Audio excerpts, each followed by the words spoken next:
YouTube? It's your boy Matt here with Eric Helms of 3D Muscle Journey.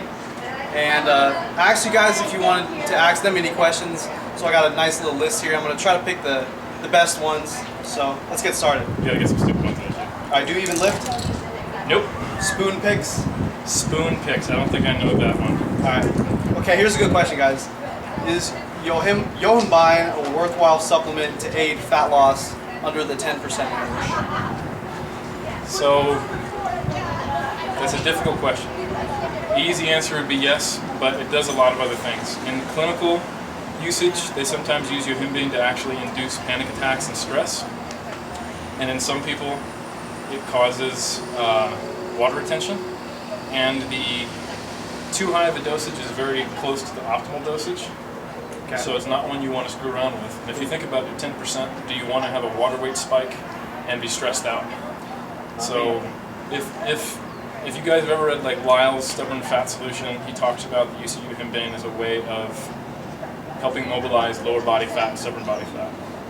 On paper this seems to make sense, although I have never really seen it work as well as you would think it would. I would just focus on a deficit cardio and have refeeds. So would you or wouldn't you recommend that someone prepping for a show, say trying to get a pro card, something like that? I'm going to go ahead and say no. That being said, I have had a few clients use it, so it's a very specific tool. Okay. This is a random question, but what are you going to do when you get old? I'm already old. When you become an old geezer, they say. How old? 50. 50? Okay, that's a good question. I'm probably still going to be competing. The cool thing about natural bodybuilding is that you don't tend to wreck your body as much. And if you look at all the guys who are like top 5, like the WBF Worlds, IFPA Jordan Cup, they're almost all 40 plus. You know what I'm saying? That's true. And the guys who are not 40 plus are like mid 30s. You know, like if you look at like Mojo Louis, 38, Jeff Alberts, he's 41, Martin Daniels is in his 40s. There's a lot of them, and some of them are older than that. Like there's some guys like Moses, I'm forgetting his last name. Big, thick black guy. He's like 50, and he's wiping people away, and he's got his pro card. So Leroy Perry, second in the WWF Worlds a couple years ago, I think he just hit 50 or 51. So he looks like he's 35. So I mean, I would hope to be still competing, but it's just going to depend on how smart I am with injury prevention. Okay. Here's a good question, but I'm going to change it. In bodybuilding, how would a person overcome subpar genetics? Well, stop thinking about your genetics, because they're never going to change. So all you can do is make you better. I mean, all you can do is improve. And the person who's focused on other people's genetics in comparison to them, or the person who just focused on improving themselves, are going to get the same result, except one guy's going to feel shitty about his progress and the other guy's going to be happy. I don't have very good genetics. I managed to get a pro card, you know? So, am I going to get beat by Matt Ogus if we were still on the same stage? Yeah, so just choose your shows properly. You know, find where the weak people are going to compete, and then go against them. And get good stage pictures, and then erase all the ones that don't look good. Make them your Facebook profile.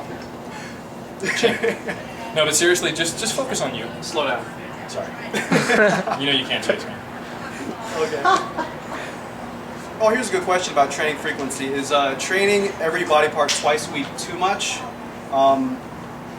Giving yourself 1 day a week off, so, you know, actually, 6 days straight? I would love to address this. So if you take the average bodybuilder and the way they train, it's high volume, high intensity, forced reps, right? If you just go to the gym, you watch them, they're doing a body part split. And if 5 days a week. Yeah, weekend right? off. You know, chest, back, legs, shoulders, arms, 2 days off of whey protein shakes and binge eating, right? And then rinse and repeat. Now, if you take that same mentality, taking every step to failure, and busting your ass and having all those, trying to make your life like an Animal Pack ad in the gym, and then you try to double up on the frequency and you don't change anything else, it's not going to work. You're going to beat yourself on the ground. So most guys who I talk to go, yeah, I tried the 2 times a week frequency and it just killed me, I couldn't do it. Well, of course not. If you're going to increase frequency, you have to think about intensity, and I don't mean, you know, how Animal Pack-ish your workout is. I mean how heavy you're going and how close to failure, and then also the volume, how many sets you're doing. Like if you take the same volume, talking about total sets or total reps per body part that you have in a 1 day per week split, and then just split that out over the whole week of doing it twice, and then don't train to failure, you might get better results than just training it the same way but spread out. Okay, so tips for people that want to train twice a week?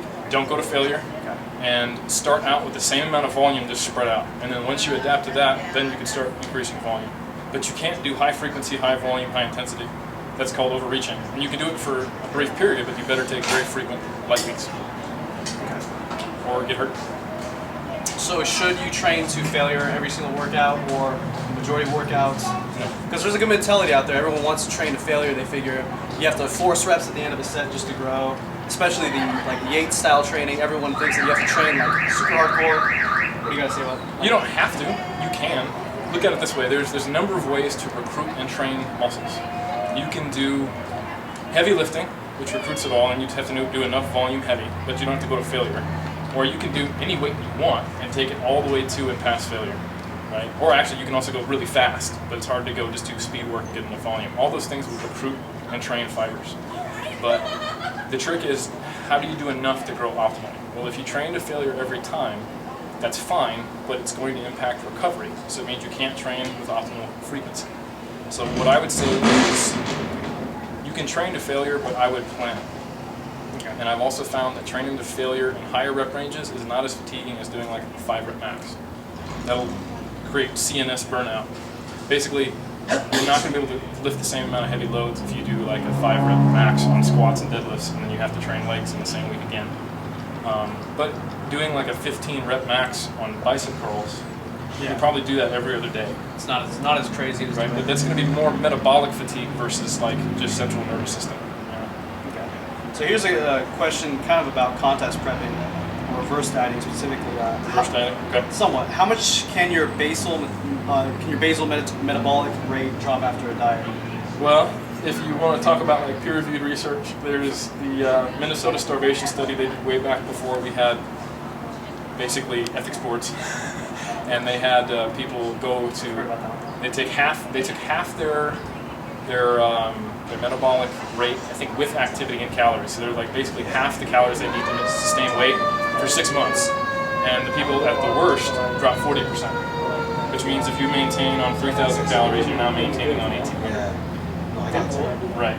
And on that same note, I have seen more. I've seen worse than that. I've seen people on 1,500 calories who are 180 pounds not losing weight.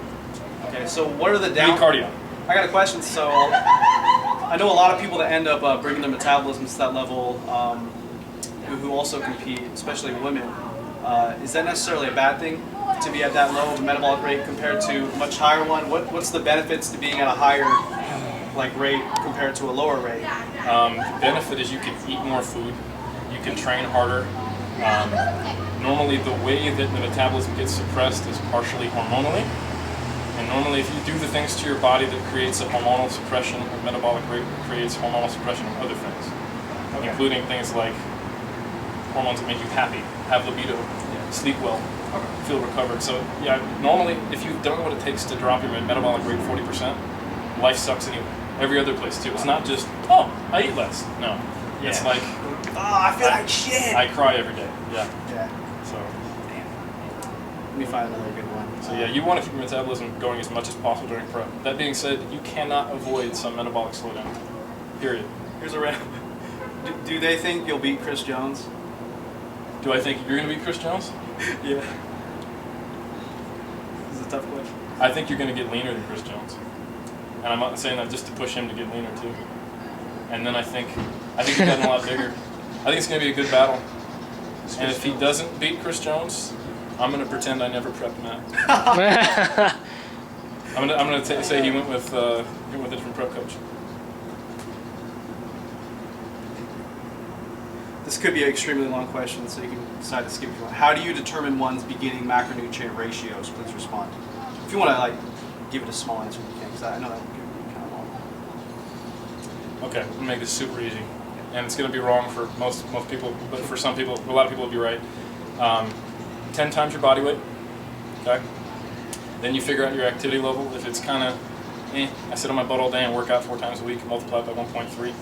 That's how many calories you need.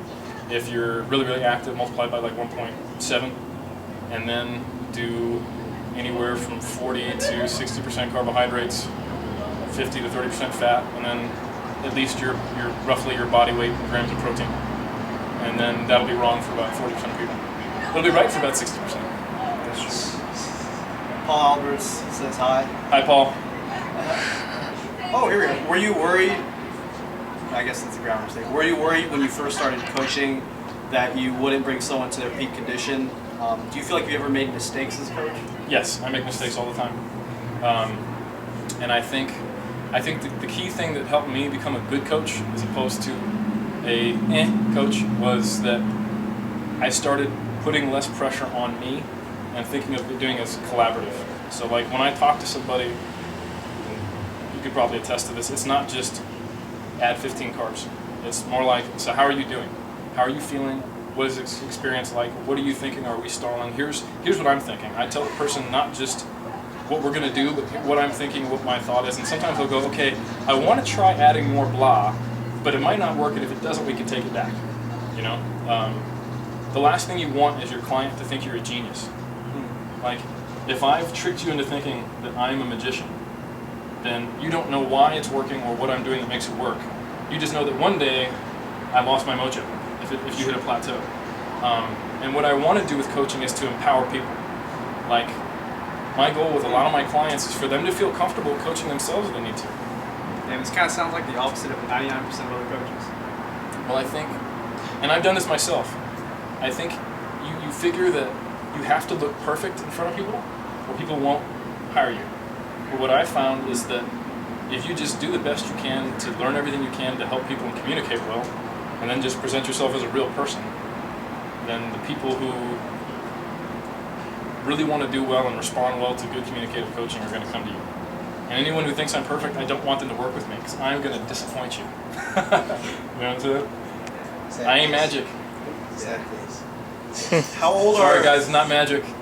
I'll try to do like two more questions maybe. Okay. How old are your oldest clients and how young are your youngest? I have had 16-year-olds. That's the youngest I normally go. And the oldest I've had, I want to say is late 50s. Yeah. When I was a personal trainer, not just like a coach, which is a little more for people who are like, you know how to work out, don't need me to count reps for them. Yeah. You know, like I never said, okay man, I need you to come to the gym, I'm going to teach you how to do bicep curl. I hoped you knew at least what you're doing in that regard. But when I was a personal trainer, I've worked with people who are like 74. So 350. At least 350 divided by 5. Plus 4. We're going to end this on a question about cardio. So okay. How do you figure out how much cardio you need to lose weight? How do you know when it's too much cardio for a specific person? Is your cardio messing up your weight training? It's too much. If you get up and you think about doing cardio and you would prefer to stab yourself in the neck, it's too much cardio. If you hate cardio and have no problem cutting food, switch it the other way as long as you're not going to extremes. Typically, I have found that people who carry a lot more lower body fat need a little more cardio. It's why? Because activity stimulates the catecholamines, which are like epinephrine and norepinephrine. It makes magic happen in the body that makes more fat get mobilized in the legs. I found that cardio is more effective if you have a lot of lower body fat. Is this why we see a lot of women do a lot more cardio than men? I think that is one, a behavioral thing, but two, yeah, they probably do need to do more cardio. Also, like if you're a $110 and you have a normal metabolism, the amount of calories you need to be on to lose weight are super low. So to be like still healthy with your diet, you need to do more cardio. Okay. So you'll find that smaller people with slower metabolisms have to do more cardio. Slower metabolism in general have to do more cardio.